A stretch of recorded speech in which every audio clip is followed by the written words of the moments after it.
11:35 on the Big Show clock. Bob Quinn and the Big Show being brought to you right now by the Iowa Agriculture Water Alliance. Clean water in Iowa starts here. You bet it does.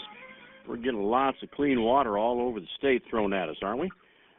We are also going to be talking little markets here ahead. But a reminder again, big thank you to the Iowa Agriculture Water Alliance. Clean water in Iowa starts here. Doesn't matter where you are. Clean water in Iowa starts with you.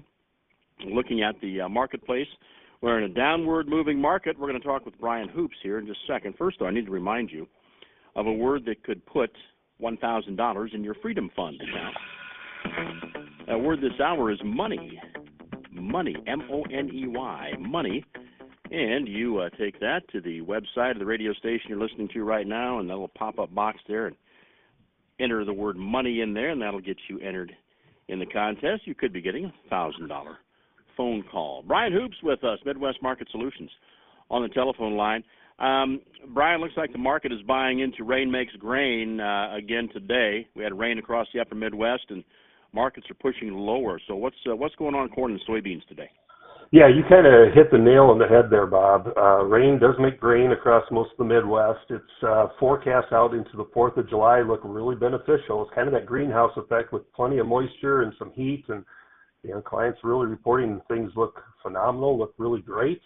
Coming up on Monday, you have an all-important planted acreage report. That's one of the biggest reports of the year, along with the quarterly stocks released at the same time. That's Monday at 11 o'clock. And in that report, USDA will update changes as far as how many acres were planted to corn and soybeans, wheat, and cotton, sorghum.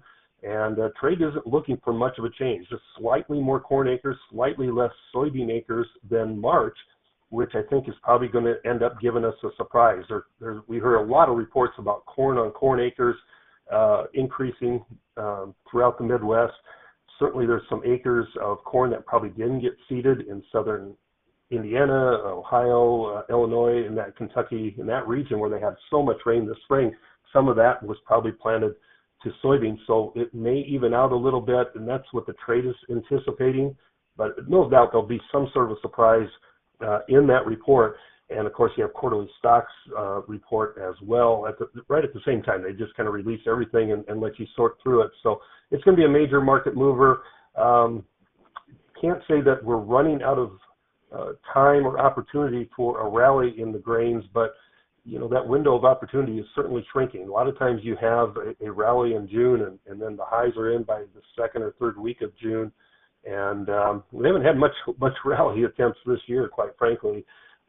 But certainly, if you get July and August to be hot and dry, the market will rally, and it'll be led by soybeans and soybean oil, and corn and wheat will be a follower. But right now, with that rain falling across the Midwest, forecast looking wet, there's very little buying interest in these grain markets. Brian, that Monday report, does that take into account prevent plant acres then? Well, they won't capture all of it. They'll hit some prevent plant acres, but a lot of it will be updated in August. The FSA reports when those numbers are actually tabulated. So they'll try and get as many acres as they can, but again, some of it, that prevent plant option may not have even been elected by the time this report has been gathered. Certainly, down here in the Southern Plains, winter wheat harvest is really just starting to ramp up, and that's why we're seeing so much weakness against the wheat markets, is that harvest pressure. In fact, it's not only just harvest pressure, it's cleaning the bins out of old crop wheat, selling it on the market to get ready for the crop that's being harvested. But my point is, once that winter wheat is harvested, then they plant double crop soybeans behind it.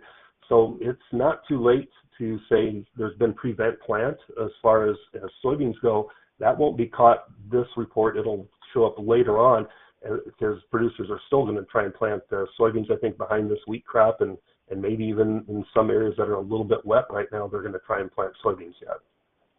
Now, you have offices from southern Missouri all the way up through North Dakota. You have been extremely wet at times in southern Missouri, and then I think North Dakota got hit with some, a derecho or something over the weekend, so you've been experiencing some weather on both ends. Yeah, it's certainly interesting.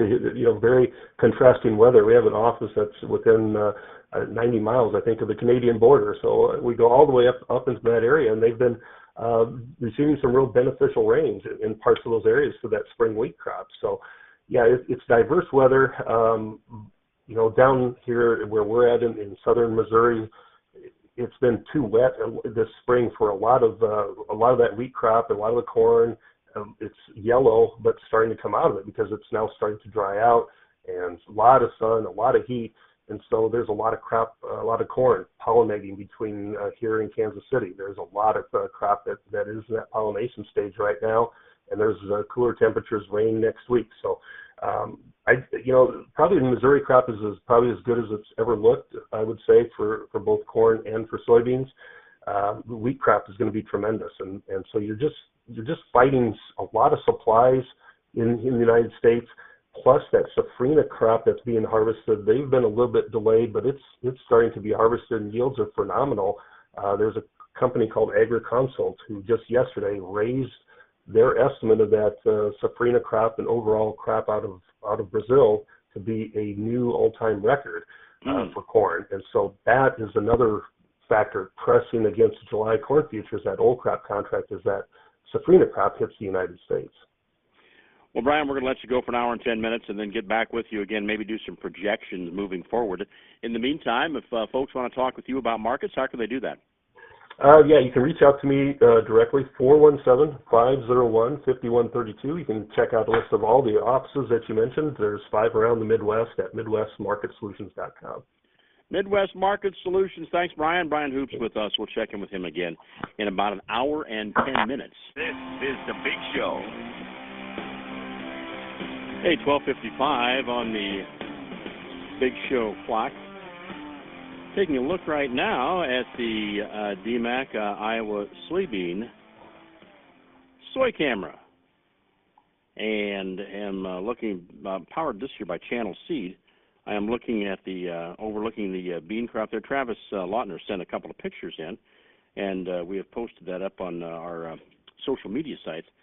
And so I thought, well, let's dial the camera up. And what a beautiful looking soybean crop! Wow, things have really taken off in the last couple of weeks there. And, of course, they've had plenty of rainfall at that site. You can look right down the driveway, and it goes right along the side of the soybean camera, and there goes a semi-truck down through the picture. So it is a live feed, live soybean camera there on the DMAC site. And we link over to it and take a look at what's going on. Whoa, these soybeans are really starting to look good. And that's exactly what we're hearing from Brian Hoops as well. Brian with us, market analyst, Midwest Market Solutions. And Brian, the weather is, I'm not going to say picture perfect or ideal because it's going to probably jinx things, but the corn and soybean crops in the upper Midwest are looking pretty tough, pretty good right now. Yeah, that's exactly right. It looks good out in the field, looks not so good on the board. 17-cent losses in the November beans with downside support kind of to 10, 15 area is your next target. You really don't want to take those lows out that we've had. We've held those since April and May, and that kind of really opens the door to drop below $10, maybe to $9.80, if in fact those lows are taken out. So, yeah, weather is becoming very important across the Midwest for corn and soybean development, and as you see what's happening with corn and bean prices, weather is pretty good, pretty decent, and putting a lot of pressure as markets are removing some weather premium from values. Yeah, we have a report coming out on Monday, an acreage report. What do you expect? Yeah, I'm looking for more corn acres and less soybean acres, and I'm more than what the average trade guess is. It's very minimal changes for both corn and beans according to the average guess. I think there's certainly going to be a bigger swing of corn on corn acres. We're going to probably push over 95.5, 95.7, something like that, million corn acres and less soybean acres. So that might be temporarily supportive for soybeans if in fact it does happen.